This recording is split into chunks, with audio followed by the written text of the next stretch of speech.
What goes on, people? Welcome to the Den Night, and today I'm going to be reviewing the Soul of Chogokin Titanus. Now, if you watched the last two videos, I've done the Megazord and the Dragonzord in this, I'll call it a set so far, and I've done the combinations of them, so this is going to be the final piece to the puzzle. There isn't much to do with this as far as like transforming, I guess. Morphing, because this is just a carrier Zord, so if you know anything about carrier Zords, basically they just open up and hold the other Zords in like a battle formation, and then it's an Ultra Zord. Basically the most powerful of all of them. I did notice it does retain a little bit of a toy function in that when you roll it, the arms move. I kind of feel like they should move not in tandem if it's moving, but that's just me. I don't know if that's fixable, like if that's just lined up wrong, I don't know. They don't really move. No, they don't move independently, so it is what you get. Kind of weird looking, but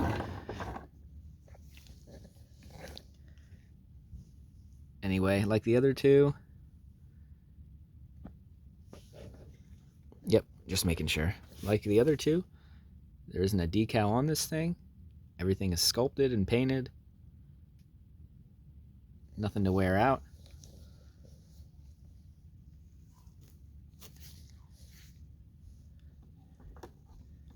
You can see good articulation in the neck. The mouth does open and close.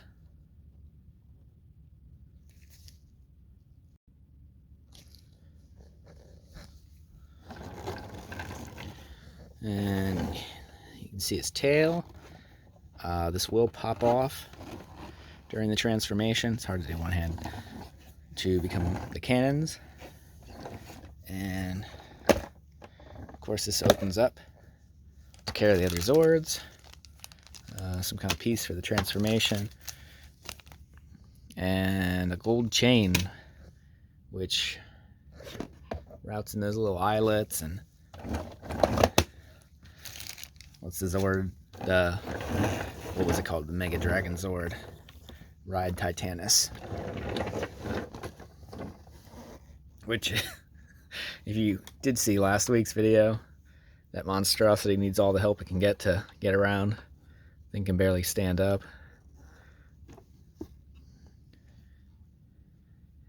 But like I said, not much to go over here.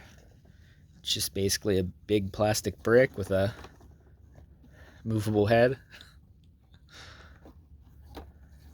But it's something you need to complete the whole Ultra Zord. So unfortunately,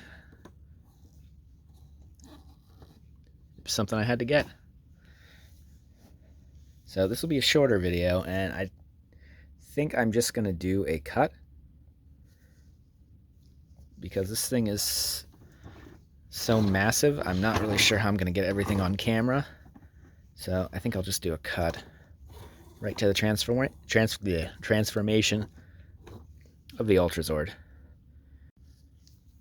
So just a quick cut to that. The box did actually show there's a midway transformation. I don't know what it's called because everything is in Japanese. But this would be the intermediate transformation, I guess, before the Ultra Zord. The tail just pops off, splits in half, and becomes the two shoulder cannons on his front legs. And the hatch opens up. And that little black piece, I said I didn't know what it was for, it just clips in here. You could tell just by its shape. I guess that just helps keep the Mega Dragonzord standing up. I stuck the chain on a while.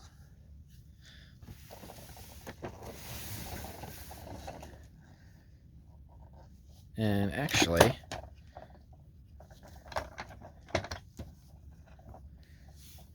I think I did forget something. Yep, actually, part of the Dragonzord is supposed to go on the front. So let me do another quick cut. So yeah, I did forget a whole part of it. This front hatch actually folds out, and there's another set of wheels here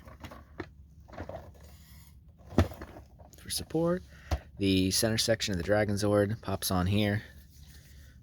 This pops out for later. So this is actually the intermediate transformation before the full transformation. So just wanted to mention that I'm a dumbass and got it wrong. And you can see the little compartment where the Mega Dragonzord sits in there. I'm still not sure what that clips to yet, but we'll find out. And also, unfortunately, I just noticed I don't have the instruction manual to Titanus anymore. I don't know what happened to it. I don't think I ever had it, to be honest, so that's kind of why I'm getting this wrong. I'm just going by the seat of my pants. So let's get this finished with the Ultrazord. Quick aside here, I know I do these a lot, but in trying to put the Mega Dragonzord into Titanus, I just learned this by accident because it got knocked off. The horns on the Triceratops actually pop out and are on a chain. Now, I remember that happened in like one episode because the Zords as individuals really never got utilized, but I remember that was a gimmick, and I didn't know the toy did that. So it was a nice little surprise that I found out trying to do this. They're not spring-loaded, unfortunately, so you just gotta kind of have to gravity feed the chain back in. But neat little gimmick. Whatever. Anyway, that's the end of that aside. Let's just get to the transformation. Alright, so there we have the completed Ultrazord, and this was actually a pain to do. This is where it really starts getting to be an abomination, and things are too heavy to support themselves. And actually, I did miss another part of the intermediate transformation too. These were supposed to just pop off, as you can see by the picture. So I missed that too. Not very good with attention to detail, I guess, but anyway, those actually pop off and become the new gauntlets to hold the chain. And that piece that popped off the front went right over top the pterodactyl chest piece. And that piece in the back, you can't see it now because it's combined, but it actually snapped right into the bottom of the Tyrannosaurus tail, coming at the back of the Megazord. And I did actually by accident find a clip back there too that more securely attached the Dragonzord to the top of the Megazord. So I actually had it together wrong. It's still pretty shady to keep it standing, but it's definitely keeps it together better.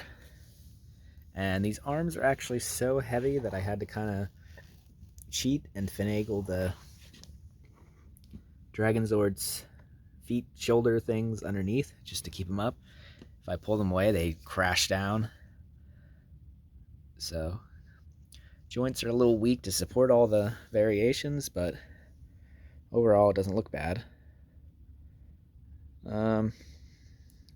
Would I recommend these? I think they're very nice pieces, and they're definitely a very good replacement to the original Bandai ones we had as kids, especially because of the decals and everything I mentioned.